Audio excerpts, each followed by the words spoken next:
I am continuing my reading. What I'm doing in this series is to read through the entire standard works of the Church of Jesus Christ of Latter-day Saints. This consists of the Bible, the Book of Mormon, the Doctrine and Covenants, and the Pearl of Great Price. I am reading in a chronological order of events, not according to publication or volume, so I will be skipping around a bit as I move along. Isaiah chapter 4. This is again a continuation of chapter 3. So at the end of chapter 3, we had the city, Jerusalem, being condemned, the women of the city, the daughters of Zion, being condemned for their vanity and pride in their dress and their flaunting their many ornaments and jewelry, and how this is going to get them cursed, lead to oppression, and eventually the destruction of the city. After that, we pick up in chapter 4 here. This says, Zion and her daughters shall be redeemed and cleansed in the millennial day. Compare 2 Nephi chapter 14. I also want to mention that this video does have a Joseph Smith translation in it. What the Joseph Smith translation is, this is an inspired translation or correction of the Bible done by Joseph Smith to restore those passages that had been lost over the years. And in that day 7 women shall take hold of one man, saying, We will eat our own bread and wear our own apparel. Only let us be called by thy name, and take away our reproach. In that day shall the branch of the Lord be beautiful and glorious, and the fruit of the earth shall be excellent and comely for them that are escaped of Israel. And it shall come to pass that he that is left in Zion, and he that remaineth in Jerusalem, shall be called holy, even every one that is written among the living in Jerusalem, when the Lord shall have washed away the filth of the daughters of Zion, and shall have purged the blood of Jerusalem from the midst thereof by the spirit of judgment, and by the spirit of burning. And the Lord will create upon every dwelling place of Mount Zion, and upon her assemblies, a cloud and smoke by day, and the shining of a flaming fire by night. For upon all the glory shall be a defense. And there shall be a tabernacle for a shadow in the daytime from the heat, and for a place of refuge, and for a covert from storm and from rain. This is both the millennial reign. This is primarily the millennial reign. It's possibly just before, as Zion rises, and then we get the millennium.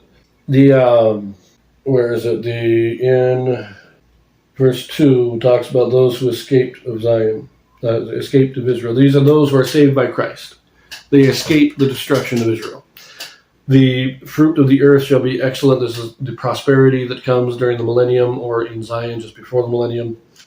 Verses 4 through 6 is clearly the millennium. This is clearly describing the destruction of the wicked.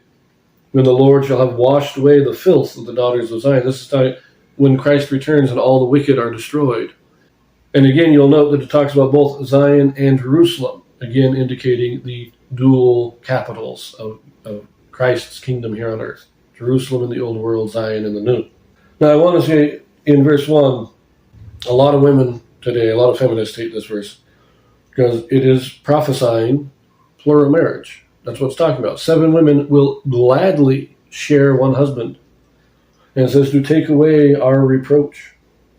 Let us be called by thy name, meaning marriage, to take away our reproach. Now, a lot of people think this is dealing with childbearing.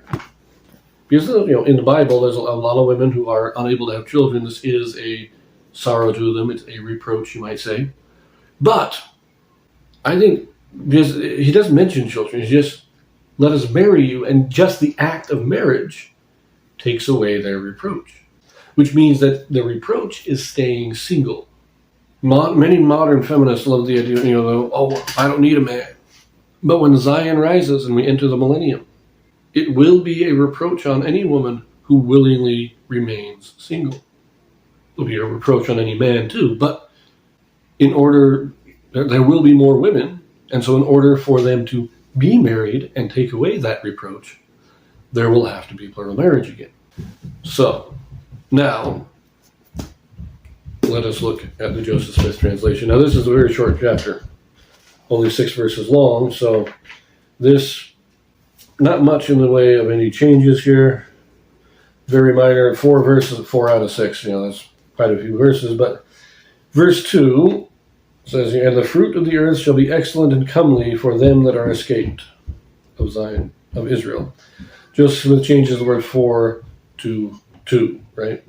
The fruit of the earth shall be excellent and comely to them that are escaped of Israel. A grammatical change, not significant. Verse 3, and it shall come to pass that he that is left in Zion and he that remaineth in Jerusalem shall be called holy. Now, we go to Joseph Smith translation, and it shall come to pass, they that are left in Zion and remaineth in Jerusalem shall be called holy. So, making it more, you might say more inclusive, but more pluralizing it than anything else. I want to make one comment. I didn't mention this before, but this is what this is talking about here. They that are left are those who are not destroyed when Christ returns. But verse 5, we have down to the end here.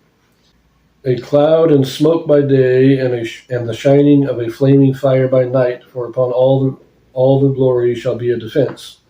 That is an awkward sentence, for upon all the glory shall be a defense. But Joseph Smith adds in this, for upon all the glory of Zion shall be a defense. So the glory of Zion will be a defense for the people. And then verse 6, we have, and for a place of, and there shall be a tabernacle for a shadow in the daytime from the heat, and for a place of refuge, and for a covert from storm and from rain. We just remove the word for there. For a shadow in the daytime from the heat, and for a place of refuge, and a covert from storm and from rain.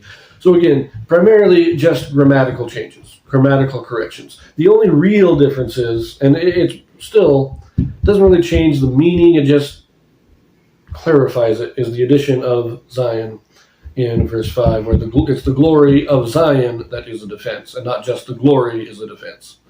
So, anyways, that will conclude chapter 4, and we will see you in chapter 5.